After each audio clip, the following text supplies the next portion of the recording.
नितो सर्दी रे हाले गे आपो जहां लका बोन नेल आबोन दासाई बोंगा दासाई एने सेरिन जहां लका चालावेन ताबोना आर नो दासाई इदि कते नितो अडे आयमा कुकली सेटर आकना मेनखान दासाई चेद खातिर बोन एने आबोन चेदा बोन एने आबोन तिस खोना बोन एने आबोन निकाना आरहो अडे आयमा कुकली तेहिं सेटर आकना दासाई तीन हटिंग ते हटिंग आकना दासाई दो सरी की आबोआ एने सेरिन कान ताबोना दासाई रेना निकाना गे आरहो अडे आयमा कथा कुकली तेहिं आबो को तलारे गुरलो बड़ाई कना मेनखान दासाई रेना नागाम इदि कते जखन खानगेम चर्चाया दासाई रेना एतहब इदि कते जखन खानगेम चर्चाया तखन पुथि तलाते होयो आर बांग मिदबार बिनती बाखेर तलाते हो मिदबार गुरु को ठेन खना जहां लका आंजम आकना ओना सानामा रेगे तेहिं दासाई रेना डिफारेंस कहानी आंजमा डिफारेंस ओना रेना एतहब आंजमा डिफारेंस ओना रेना नागाम आंजमा दासाई इदि कते मेनखान बेसिर भाग पुथि पतब रे आर बांग मिद बार बिनती गुरु को ठेन खना आंजम आकना जहां दो कना हुदुर दुर्गा जखन खान वज किदिया को उन खना गे आबो दो दासाई एने बोन एहब आकदा आर बांग उन खना गे हाय तलाते आबो दो दासाई एने बोन एहब आकदा बोन मेनखान हुदुर दुर्गा जखन वज किदिया उन खना जदि आबो दासाई एने एतहब आकना ताहले इन्या मेनते दो लैयाय आबो नो दासाई एने सेरिन दो बिसी बांग मारे ताबोना आबो नो दासाई एने सेरिन दो रिसेंट एहब आकान ताबोना चेदा से नोआ लाहारे मिटा भिडियो इन तैयार ले ताबोना जे दासाई रेना लाक्चर से दासाई एने सेरिन दो बिसी बांग मारे ताबोना 1601 ख्रीष्टाब्द खना एतहब आकान ताबोना मेनखान मिदबार गमके को ओना कमेंट लेदा को जे बांगा नोआ खना लाहाते एहब आकान ताबोना मेनखान तेहिं हुदुर दुर्गा जखन खान गज किदिया को आर उना पोरे खना जखन खान देवी दुर्गा को बोंगा बुरु को एहब किदा आर उन खना गे तेहिं आबो दासाई एने एहब आकाना निंकना कथाई लई लेदा मेनखान तेहिं नोआ ना प्रमाण हो सरिगे नामक काना देवी दुर्गा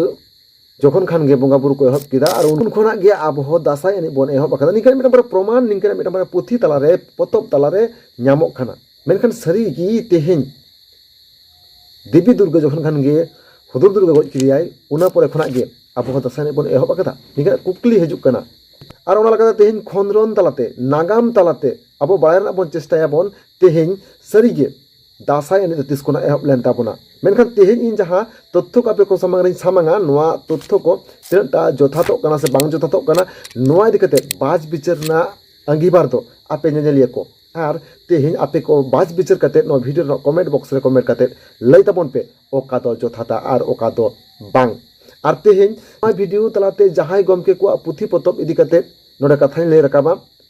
उनको गमके को आलापे मने ताबोना जे आपिया पुथि पतब को तेहिं इन चैलेंज आकना बांग आपे तेहिं जहां पुथि पतब को पे अलका ताबोना नोआ पुथि पतब को इदि कते अडी सरहाविन चालापे कना आर तेहिं नो भिन्न पुथि पतब रे जहां लका भिन्न तथ्य नेलोक कना दासाई इदि कते आर ओना लकाते तेहिं आले को कन्फ्यूज रे मेना लिया आर ओना लकाते ओकाटा दो जथाता आर ओकाटा दो बांग जथाता नोआ इदि कते आपे को मिदबार होड़ा पुथि को तेहिं सामांग रिन दोहो कदा आर नोआ इदि कते आलापे रगी ताबोना आलापे अड़िसो ताबोना आर जहां गमके को जहां ओनलियो गमके को तेहिं नो पुथि को पे अलका तापे आपे होय चैलेंज तो बाय माबे कना चेदा से आपे दो इन खना उमेर ते अडिते गेपे मारांगा आरो लखाते जथात ठाव रे जथात जायगा रे आपे मनेम काते तेहिं दुई एहब गिरा नोआ वीडियो तो मेनखान मन एहब लगे तेहिंया वीडियो तो पहिले रे आबो जहां बोइंग सामांगा बोन कना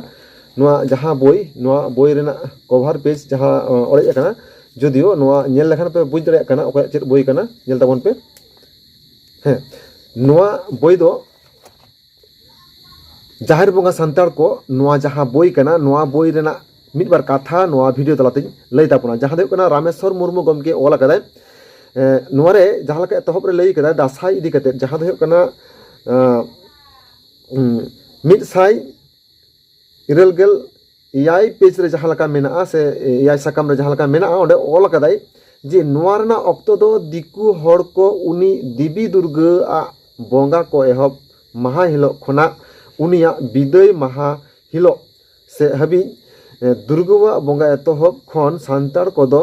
ओने इना हिलो खन गे दासाई दालान को से चाचु का को ओने कथाई लई हिचो कदाय पहिल उतर रे दो नोआ दो सुख आन दिन ओने दासाई चांदो रे ऑक्टो रेना मिटटांग रस्क आना परब गे ताहे कना उन दो सरीगे मेन काते दासाय सेरेñ को एहब आकादा से एहबे तेहिज को उन अक्तो रेना ओना दासाय दो दुमदा टामाक झई करतालाते को एनेज कान ताहेज उन दो ओना दो अडी रस्का साला को एनेज कान ताहेज ओना दो सुख दासाय को मेता काना को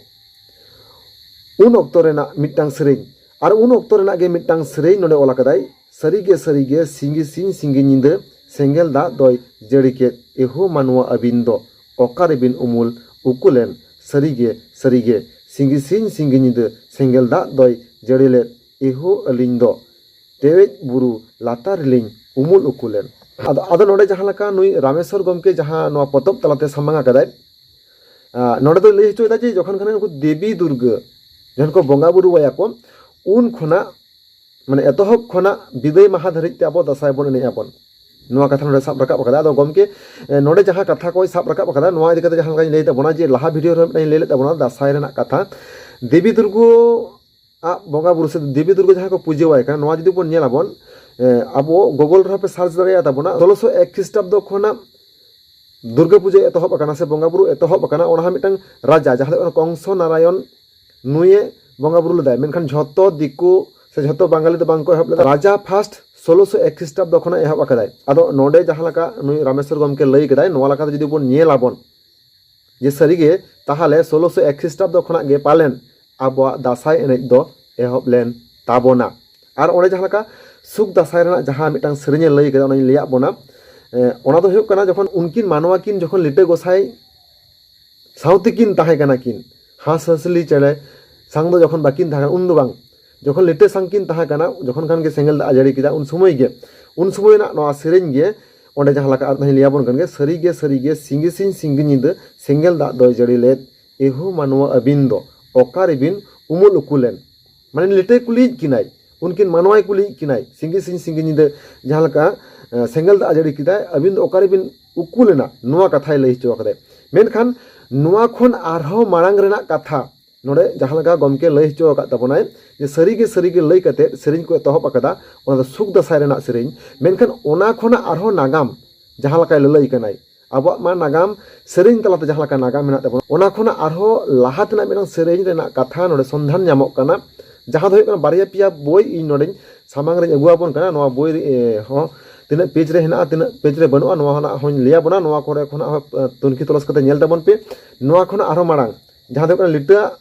लिटा सान जखन उनकिन किन ताहा कना किन पिलचु हना पिलचु बुड़ी किन ताहा कना उन रेना सेरेñ नोआ दो रामेश्वर गमके पासनाव का तबना ओना लकाते इन तारपर दोसार जहां मिटांग बोय उदु आबो कना निश्चय पे बुझ दाड़े कान गया सावताली भाषा ओ साहित्य इतिहास जहां कना धीरेन्द्रनाथ गमके ओला कदाय नोआ रे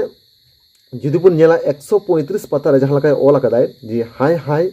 जालापुरी रे हाय नुकिन मानवा हाय बुसर आकाना किन हाय तोकारे दोहकिन हाय दोसे लय बेन हाय मारांग ठाकुर जी हाय नुकिन मानवा दो हाय तोकारे किन दोहकिना किन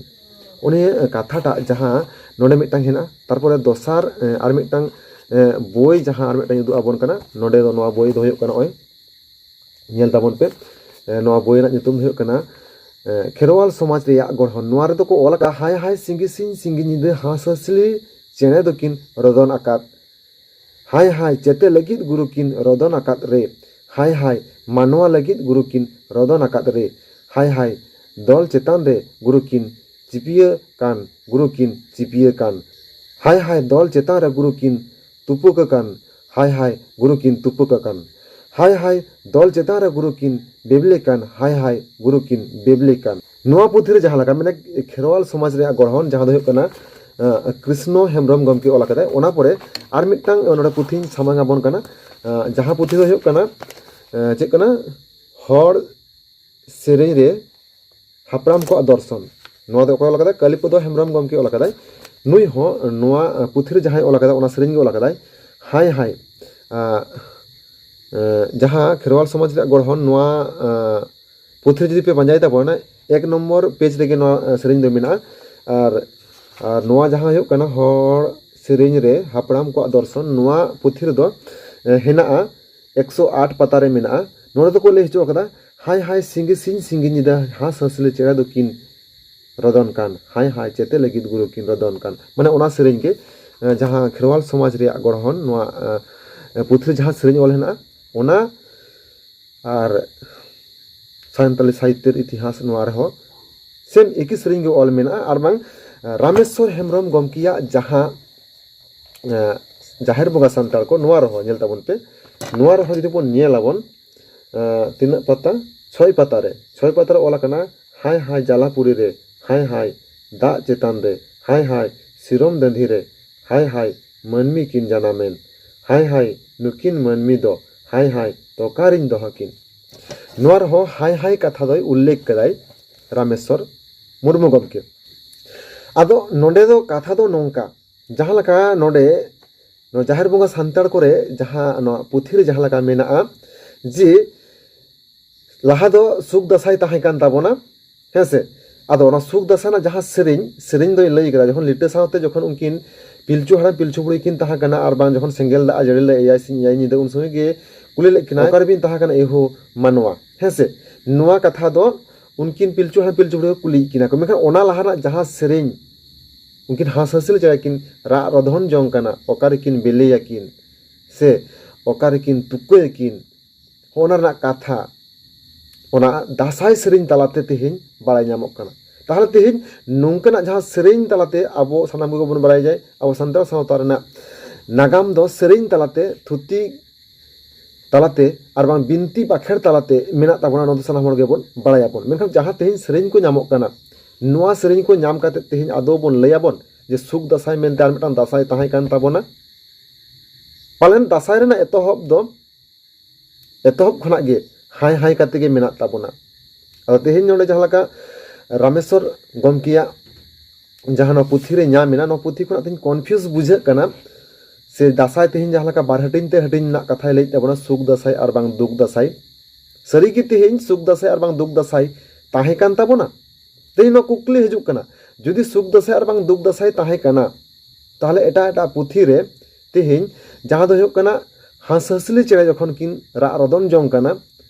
से बेले लगी किन रा रदन जंग कना उन समय रेना कथा तेहेन चिदा हाय हाय तलाते से हाय हाय काते नो दसाई सेरेंग तलाते हको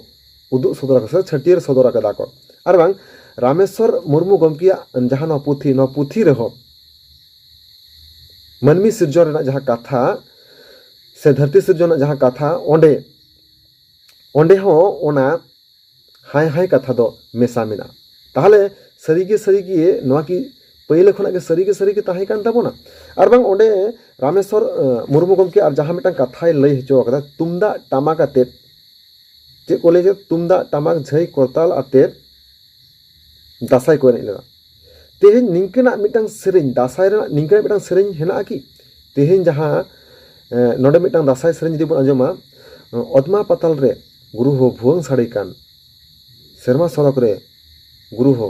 कासाई रावाग कान हो जहाँ सेरेंग मेना दसाई सेरेंग नोआ सेरेंग रे भुवंग रेना कथा दो सरीगे मेना मेनखान तेहेन निंकना सेरेंग आबो बन ᱧᱟᱢ आकान दसाई ताला रे जहाँ दो हुयुक कना अदमा पाताल रे गुरु हो टामाक साड़ी कान सेरमा सड़क रे गुरु हो तुमदा साड़ी कान निंकना सेरेंग तेहेन दसाई सेरेंग ताला रे बनुआना मेनखान भुवंग रेना चल ताहे कना भुवंग रेना व्यवहार ताहे कना नोआ दो दसाई सेरेंग तला तेगे बोन बाड़ाय कदा बोन मेनखान तेहेन नोआ रेना सरी ते दो चेद कना तेहेन जहाँ को दसाई को एनेज कना को तेहेन जहाँ टामाक तुमदा को व्यवहार दा नोआ की जथातो कान ताबोना पालन बांग जथातो कना ओना साथे तेहेन हुदुर दुर्गा कथा जहाँ लका बोन लई कदा बोन सरी की तेहेन नितो बर्तमान रे जहाँ लका ᱧᱮᱞᱚᱜ कना जी आदिवासी को जहाँ राजाय ताहे कना उनी दो हुदुर दुर्गा जहाँ दो कना हितो अडी आयमा जायगा रे असुर शरण सभा को कराव दाको मेनखान सरी की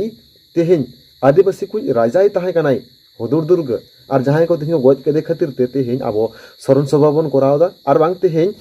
आबो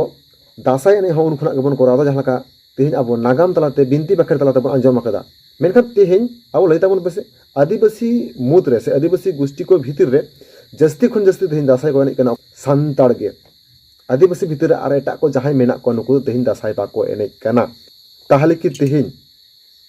हुदुर दुर्गा दो सरी की आदिवासी को राजाय ताहे कना नोहा तेहेन तुनखी तलाश खंद्रन रेना लक्ति मेना ताबोना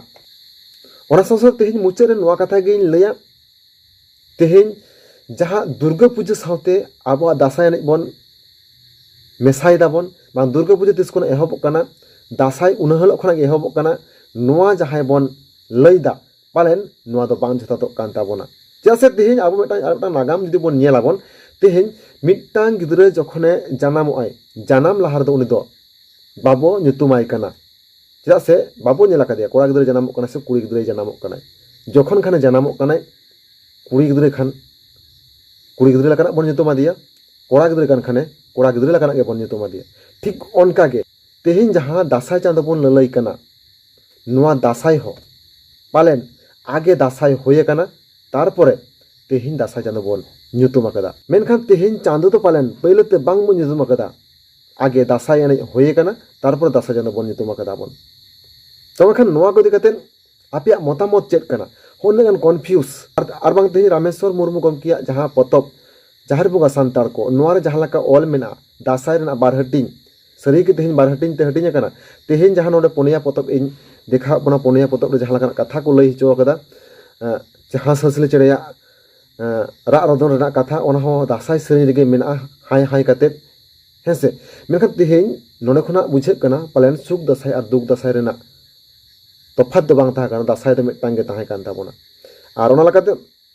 नोआ को दिकते आपे तुनकी तलास ताबोन पे आर नोआ को दिकते आपे हो विचार विश्लेषण ताबोन पे आर बांग तेहें नो भिडियो तलाते जहां लई केदा नोआ गे जथाता नोआ दो बांग नोआ दिकते नागाम लेकाते आबो तेहें विचार ताबोन पे नागाम लगाते तेहें आबो तुनकी तलास ताबोन पे ओकाटा दो जथात कान ताबोना आर ओकाटा दो जथात बांग काना नोआ नेल ताबोन पे आर नोआ सानाम नेल रेना अंगीभार आपे कोन एम चला बोना आर बांग नोआ को विचार करते विश्लेषण करते लई ताबोन पे जहां कन्फ्यूज नितो मेना आबो को तालारे तबे मुचाद नोआ कथा गिन लैया तेहें जहां को पे ललई काना दुर्गा पूजा सावते आबो दासाय एनेज नोआ जहां पे ललई कान ताबोना नुको दो लैया आर बांग नुकु निंके जहां पे मने ताबोना नुको को उद्देश्य कते नोआ गिन लैया जे नोआ गा पे सरी पे लई ताबोना इनहि लेना सरी गे ताबोना ताहले ओनागे मेन खान नोआ गे जदि सरी बन मनेया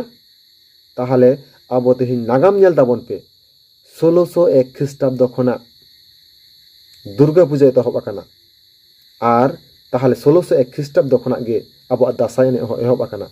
मेनखान पालेन तेहें 1601 ख्रीष्टाब्द खना दासाय एनेज दो बांग एहब आकाना ओना लाहा खना गे दासाय एनेज एहब आकाना आर तेहें जहां दुर्गा पूजा सावते आबो दासाय एनेज पे जोड़ाव जोपड़ाव ताबोना ताहले आबो नागाम हो बिसि दो बांग मारे ताबोना रिसेंट गे माने 1601 ख्रीष्टाब्द खना गे दासाय एनेज एतहब आकान ताबोना तबे खान नोआ को दिकते तुला जोखा विश्लेषण ताबोन पे ओका दो जथाता और ओका दो बांग आर आपे दामान दिस कथा नोआ भिडियो ना कमेंट बॉक्स रे कमेंट करते चला ताबोन पे तमन खान तेहे नोआ भिडियो ना बुझरे कना मान खान मुझे सनाम गे जोहार।